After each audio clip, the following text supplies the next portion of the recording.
Bem-vindos a Formobile no Sofá.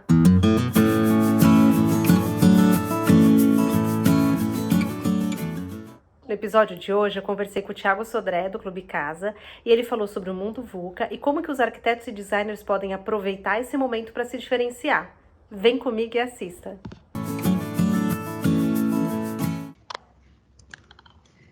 Oi, Thiago, tudo bem com você? Tudo bem, obrigado pelo convite, né? Incrível. A gente que agradece por você ter aceitado o convite da Formobile e receber a gente aí no seu sofá. Obrigado.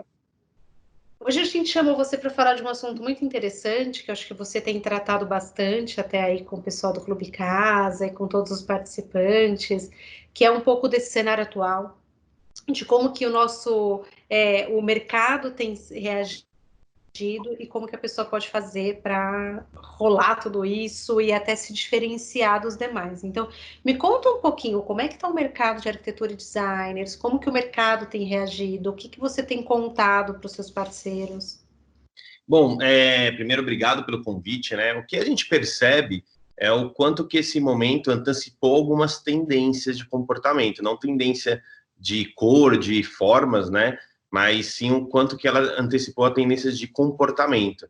Então, eu acho que a gente vinha no movimento de não ter tempo para nada, para não fazer nada. Acho que muita gente tem falado já isso, até nos talks aqui na bate-papo com você, mas às vezes as pessoas não percebem o porquê que certas coisas estão acontecendo, e tem um estudo que fala muito sobre isso, tem diversos artigos que já falam um pouco sobre esse impacto de não se adaptar, e sim ter que se transformar, porque o novo normal, ele é totalmente diferente do que estava vindo antes, e você começa a entender um pouco disso, né? E aí, antes de eu entrar nesse impacto mais microambiente, que é o escritório e tudo mais, eu acho que faz muito sentido eu falar um pouquinho sobre uma coisa mais global, que é uma percepção que eu venho tendo muito forte. Eu tenho estudado um pouquinho mais sobre isso para entender um pouco mais de comportamento, né? Então, eu acho que a gente vinha no impacto de uma transição de dois momentos, né? Que é aquele momento onde que a gente tinha muita certeza sobre as coisas, ferramentas funcionavam, modelos de negócios estavam bem estabilizados, e aí a gente tem um momento totalmente novo de situações que ainda são totalmente desconhecidas a nós.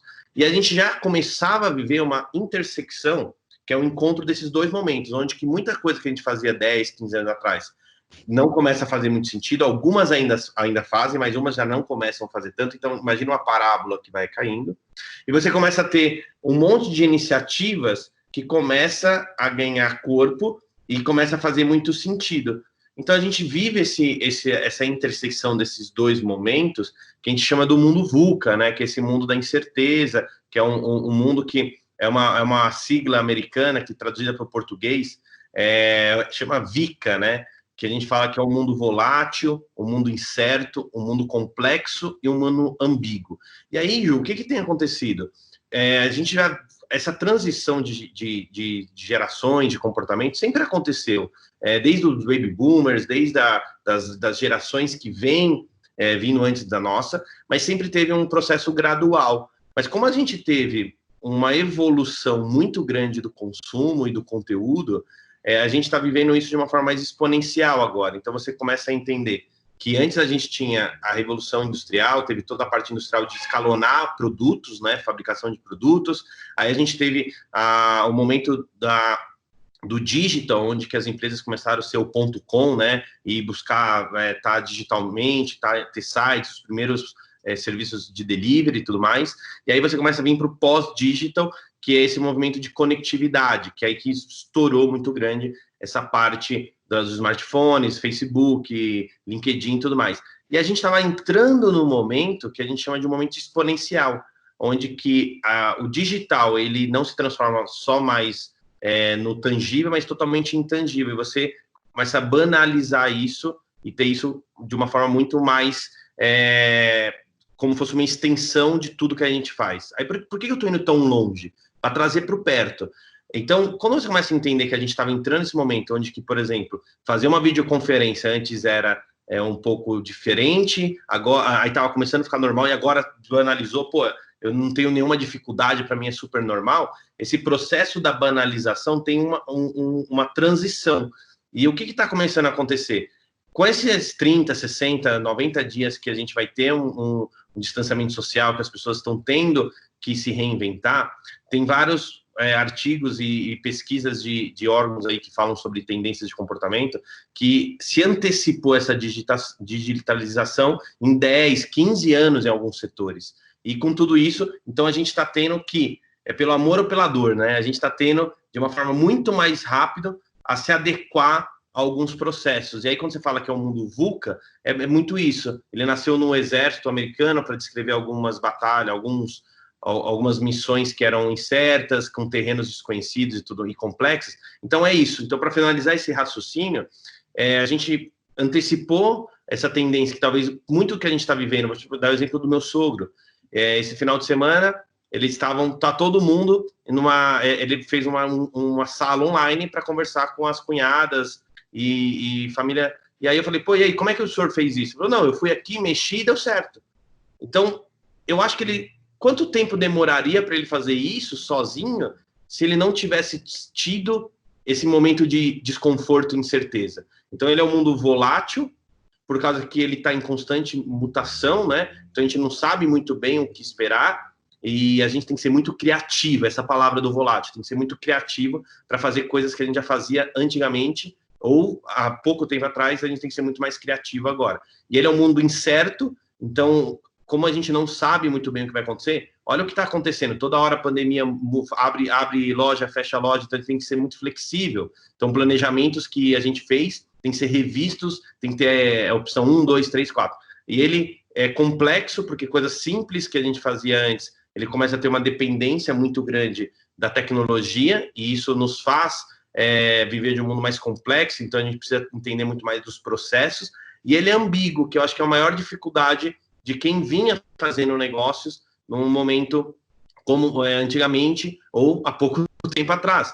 Porque a gente precisava sempre ter um manual muito, isso aqui vai fazer isso, esse é o resultado, esse é o caminho. E quando você começa a entender que nós estamos num mundo ambíguo, existem duas coisas. Uma delas, a gente não tem resposta para tudo, então tem coisas que simplesmente não tem resposta. Por que nós estamos fazendo uma live? Por que nós estamos fazendo esse vídeo? Não tem uma resposta clara, a gente vai descobrindo conforme a interação que é muito orgânica e muito rápida. E segundo, tem mais de uma resposta, às vezes, para a mesma solução, porque o que faz sentido para mim, às vezes, não faz sentido para você. Então, eu acho que isso é um pouquinho. Quanta coisa, quanta informação. Eu não quis te interromper aqui, porque estava mega interessante. E acho que você já falou bastante coisa aqui que deve ter despertado em quem está assistindo aquela... Eu fiquei até um pouco sem ar, falando, caramba, e agora, né? Então, imagina um profissional de arquitetura, de designer, que ele está ali pensando, tá, todo esse mundo aqui, mundo VUCA, praticamente uma muvuca, né? Eu li algumas coisas que falavam um pouco, que lembrava, a palavra muvuca vinha um pouco disso, né? Porque realmente é essa questão desse momento que a gente está vivendo, mas vamos levar para exemplos concretos e para a realidade desse pessoal. Então, o quanto que é importante, eu entendo que nesse mundo todo não adianta só você ser um mega bom arquiteto, pelo menos pelo que eu entendi. Cara, você pode ser mega bom, mas o mundo tem tanta coisa acontecendo que se você não se desdobra... O mundo tem que saber que você é bom. Eu fiz uma live falando só sobre isso, eu fiz um conteúdo muito legal. Nós não estamos mais na era de ser só bom. As pessoas têm que saber que nós somos bons. Por causa que é tanta informação, e se você não verticaliza e você não consegue gerar emoção, às vezes uma pessoa que é muito pior que você, por ela ter um processo de marketing e entender de marketing digital e tá fazendo aquelas cápsulas diárias ali com o cliente, ele consegue captar muito mais e ter muito mais sucesso. Então, isso é um pouquinho do que... Antigamente, assim, há pouco tempo atrás, você sendo bons apenas, as pessoas não tinham acesso, então existia muito aquele boca a boca, as indicações. Hoje, como o acesso está muito maior, você não basta ser bom, você tem que ter um processo que te mostre que é bom, entendeu? Isso é tão maluco que, assim, eu acho que, óbvio, a gente vai voltar para a questão dos arquitetos e dos designers aqui, mas isso acontece em diversos segmentos que eu fico imaginando. Antes de iFood, do Rappi, você tinha que ter um restaurante numa puta de uma localização, você tinha que ser um lugar lindo. Hoje você compra comida, você não sabe nem de onde vem, né? Vamos combinar. Você olha lá as avaliações, você não sabe qual é a cara do restaurante, você viu o prato, a foto do prato tá bonito, mas você não sabe se é um buraco, se é no fundo do quintal, sei lá. Então, Exatamente. são restaurantes que sabem usar bem essa estratégia, que sabem se posicionar. Então, eu sou bom, eu sei que eu faço bem o meu trabalho, a gente não está falando aqui de qualificação profissional na área dele, isso daí a gente já falou em alguns episódios, e isso ele vai ouvir falar o tempo todo da carreira dele, mas como que ele faz para ser reconhecido como esse cara bom? Como que ele faz para que a pessoa que está procurando ele encontre por ele, né? Alguém que está procurando aquela habilidade encontre por ele. Vamos lá. Então, nós não vendemos produtos de prateleira, pronto. A gente é um setor que é de alta complexidade e um setor de venda consultiva. Então, a gente tem que começar tendo esse entendimento, beleza?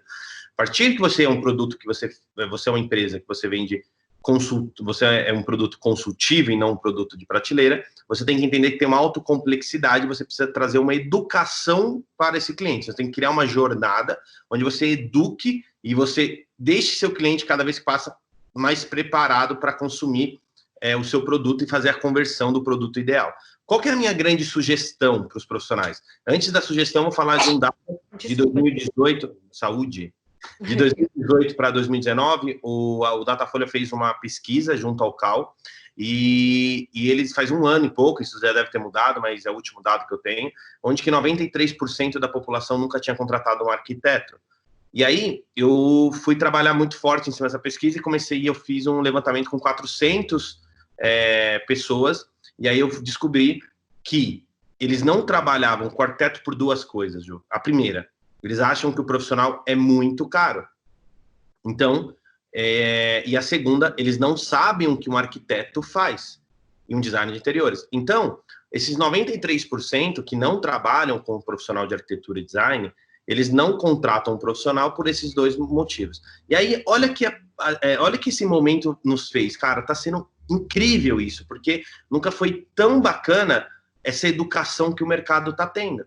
E aí, você começa a entender que o morar mudou, as prioridades que antes, o quarto que o cara tinha só para dormir se transformou num lar mais permanente, um cantinho que estava sendo usado, que não estava sendo usado, virou um home office, e você começa a entender que talvez sejam subscrita na memória de vários clientes um pouquinho a importância do morar, e talvez a gente ganhe uma camada de novos consumidores que estejam olhando agora para esse novo morar. Mas aí, toma cuidado com isso também, pessoal, porque não adianta você também querer atender esse cara da mesma forma que você atende um cara que já vem para uma terceira, quarta reforma, porque esse cara, ele não foi educado ainda, ele não sabe ainda o que um arquiteto, um designer faz, ele só sabe que ele quer morar um pouquinho melhor. E aí a sugestão que eu tenho feito é tentar transformar, imagina, Ju, você pôr na sua mesa todos os produtos que você tem no seu... Vamos imaginar que você é um escritório, tá? Você põe na sua mesa todos os produtos que seu escritório faz. Você faz layout, você faz a certificação na prefeitura, você faz a parte de 3D, você faz acompanhamento de obra, você faz lá mais de 10, 15 tópicos, beleza? E aí, o que eu tenho falado que funciona muito bem é você transformar em subgrupos de produtos, onde você transforma em P, M e G. E aí você vai...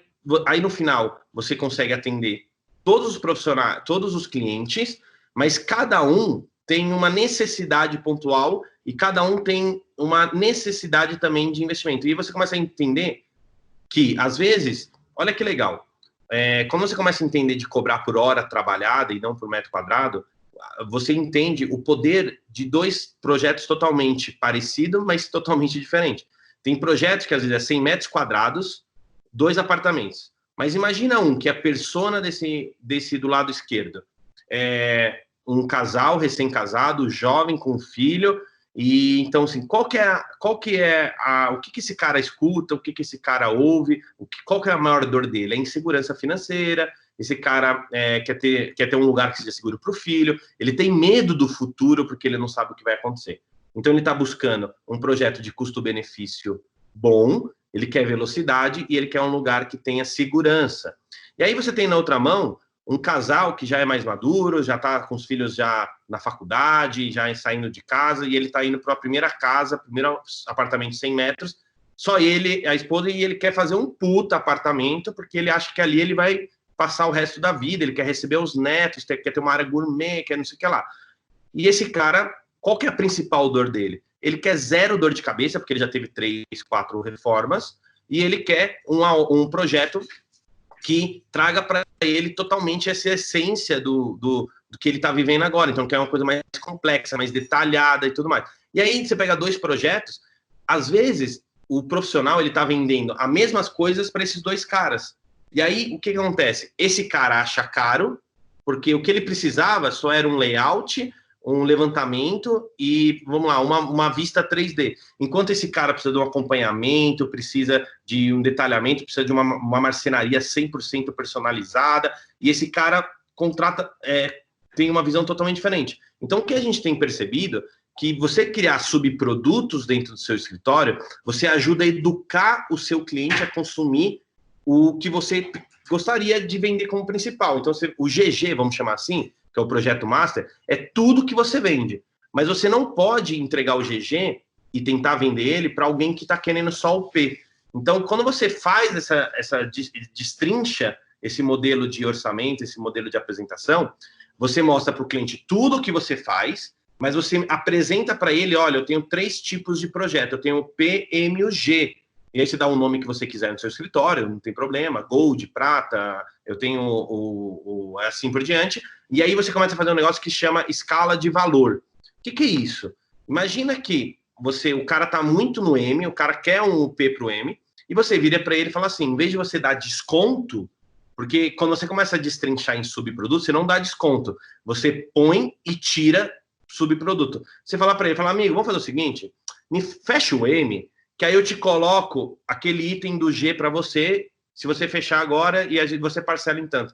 E aí você começa a fazer essa brincadeira, ó, fecha o P, pessoal, e eu te dou um benefíciozinho de mim, você vai brincando, em vez de dar desconto, você agrega valor. Então, esses novos consumidores, eles não estão preparados para consumir um GG de primeira, se não der se você não der a jornada. E aí o pessoal fala, pô, Thiago, mas eu vou ficar vendendo só o básico? Não, esse cara vai contratar e você vai fazendo um upseller nele. Você vai fazendo, vendendo produtos no meio da consultoria. Porque quando esse cara perceber que sozinho ele não consegue gerenciar a obra, ele vai ter feito P. E aí ele pega e fala, pô, então quanto você cobra para eu fazer a continuação disso? E aí você vai dando um upseller, você vai vendendo mais produtos até chegar no GG.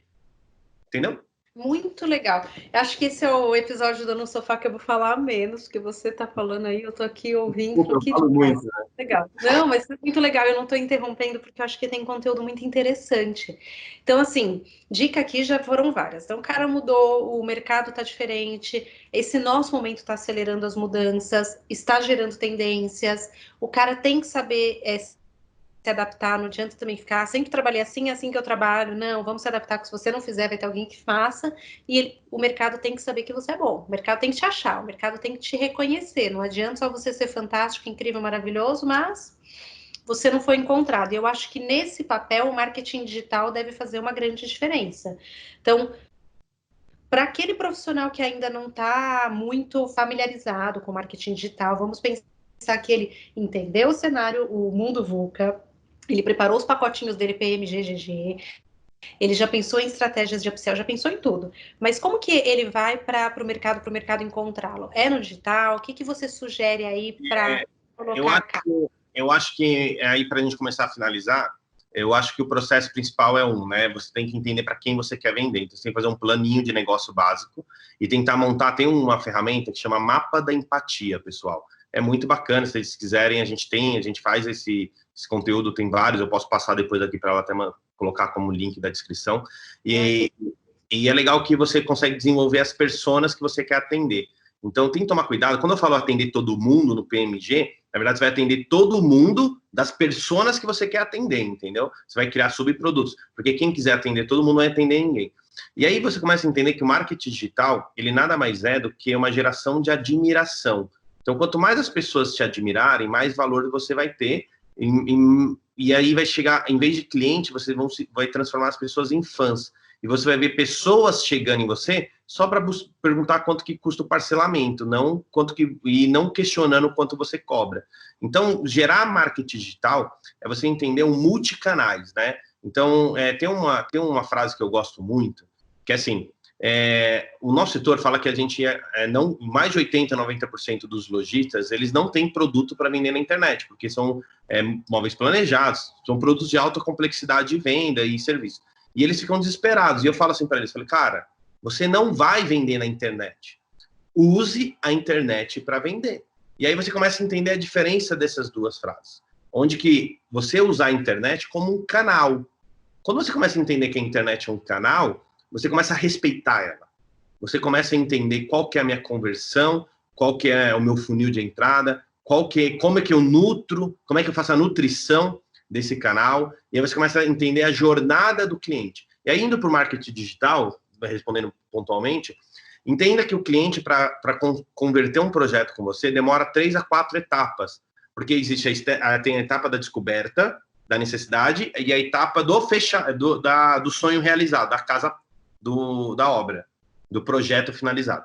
Entre esse e esse, tem mais de 10, 15 pontos de contato que você pode ter com essa pessoa. Então, divida isso em 5 colunas, certo? E aí você vai vindo.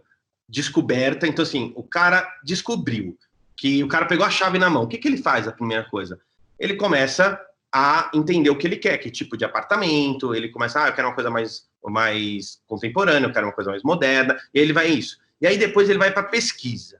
E aí quando ele pesquisa, ele vai para o Pinterest, para o Instagram, ele vai pegar referência em revistas, e assim por diante, ele vai pegando referência. E aí só depois disso que ele gera o relacionamento. Então ele vai entender quem que gera conteúdo no tipo de pesquisa que ele fez, e ele vai se relacionar. Ele vai separar lá 5, 6 escritórios de arquitetura que ele viu que tem um conteúdo mais contemporâneo ou mais moderno. E aí, nesse momento, aí que está a grande diferença de quem entende subprodutos e a linguagem da precificação mais clara e mais transparente do que não. E aí esse cara vai começar a se relacionar, e aí ele vai entrar nos Instagrams, vai entrar nos Pinterest, e aí você tem uma vitrine digital. E aí ele vai começar a se identificar mais com um, se identificar não com o outro, ele vai ver que aí ele vai começar a ver provas sociais. O que é isso? Eles vão ver outros clientes que estão fazendo vídeos falando que aquele arquiteto é bom, e aquele gatilho já vai pegar na cabeça dele. Então ele vai sendo impactado por vários gatilhos ali. E aí quando ele chega para pedir o orçamento, cara, esse cara já está muito pronto, porque ele já foi impactado 3, 4 vezes por outros conteúdos que você gerou, e você já afunilou ele para o tipo de projeto que esse cara quer. E aí, se você tem clareza em fazer esse orçamento para ele, online, ou seja, porque eu não sou fã de você mandar orçamento, eu acho que você precisa apresentar o orçamento, porque é um produto de alta complexidade. Então, se você consegue apresentar e gerar valor, você, no final, você consegue ter uma proposta mais coesa, e esse cara, ele te respeita muito mais. Então, no marketing digital, entenda isso como um canal. Então, eu tenho uma persona, vamos lá, eu quero atender, olha que louco, eu já vi um escritório que era assim, ele começou a atender um restaurante, e aí, aonde que esse cara, dono do restaurante, frequenta? Quem que são os amigos do Instagram dele? Cara, são donos de outros restaurantes. E aí, o que você começa a entender? Aí você monta essa persona. Então, o cara dono de restaurante, ele gosta de beber, comer, ele gosta de viagem, você monta esse tipo de conteúdo. E aí você começa a impactar e transformar a sua rede para aquela persona se identificar. E aí, quando você começa a gerar audiência com esse tipo de cara, esse cara vai te indicar para o amigo dele. E aí, quando esse cara entrar no seu Instagram, ele vai se identificar, porque o que você tem lá como conteúdo é o que ele gosta. E aí você começa a entrar naquele nicho de restaurante, por causa que o cara te indicou, e quando ele entrou na sua vitrine, fazia muito sentido. Então, marketing digital, assim, é muito longo, né? Mas só para dar um resumo, é você entender para quem você quer vender, não tenta vender para todo mundo. Quanto mais nichado você conseguir for, melhor. E uma dica que eu dou muito grande é usar o direct como um canal de captação. Tem funcionado muito. Então, se você tem uma vitrine bonita, você sabe para quem você quer vender, começa a ser uma pessoa ativa nessa captação. E o direct, as pessoas não se sentem ofendidas. Começa a mandar direct: oi, tudo bem? Eu sou o Thiago, do escritório assim, assim, assado. Olha, a gente tem feito bastante projetos de restaurante, se você precisar de alguma força nesse momento, estamos à disposição. E manda para os donos dos restaurantes. E aí você vai aos poucos, e aí você consegue fazer isso em vários nichos, entendeu? Adorei. Nossa, quanta coisa. Acho que você vai ficar aqui, você vai falando, vai virar um curso completo. Ô, Thiago, a gente poderia falar muito disso. Eu acho que você falou muita coisa legal. Tem muito insight interessante. Acho que para quem está buscando ideias, que assistiu aqui a nossa conversa, vai sim sair com a cabeça fervendo e querendo fazer coisa, porque realmente acho que você foi no ponto ali e trouxe alguns detalhes e alguns direcionamentos que são fundamentais. Então, eu acredito que a pessoa que chegou até aqui, ela vai querer te procurar, vai querer saber mais, então deixa pra gente seus contatos, onde ela te encontra. Bom, eu acho que, vamos falar de marketing digital, eu vou pôr o meu Instagram e o do Clube Casa Design. Então é Sodré Thiago, com H, Sodré Thiago, e o @ Clube Casa Design. Cara, a gente tem muitos cursos dentro do clube, a gente é uma plataforma de relacionamento, a gente faz muitos eventos, ações. É só para você ter noção, a gente está um curso em andamento agora para mais de 2.000 escritórios de arquitetura, que chama Arquiteto Empreendedor, onde a gente fala em 5 módulos sobre precificação da hora trabalhada, prototipação de produtos, que é esse PMG, fluxo de caixa, que foi até hoje, coincidência, de marketing digital, e aí, o último, a gente faz marketing digital na prática, a gente ensina até a fazer aquele Face Ads, Insta Ads, como fazer remarketing e tudo mais. É fundamental, né? Assim, eu até tenho outro episódio que eu conversei com o Márcio Irineu, que é voltado para marceneiros, e a gente falou exatamente sobre isso, sobre a importância do empreendedorismo para quem e quando a gente está falando de profissional que é empreendedor, o quanto é importante saber o todo de venda, de preço, de marketing digital. Então, fundamental, não adianta ser só o cara do seu setor se você não souber o restante. Então, Thiago, muito, muito obrigada. Galera que quer saber mais, vai atrás do Thiago. Ele é parceiro nosso aqui, eu tenho certeza que ele vai ouvir vocês. E, inclusive, conheçam o Clube Casa, que é muito legal para arquitetos e designer, é um clube de relacionamento fantástico. Tá bom? Obrigadão, tá? Parabéns pela iniciativa. Tchau, até mais.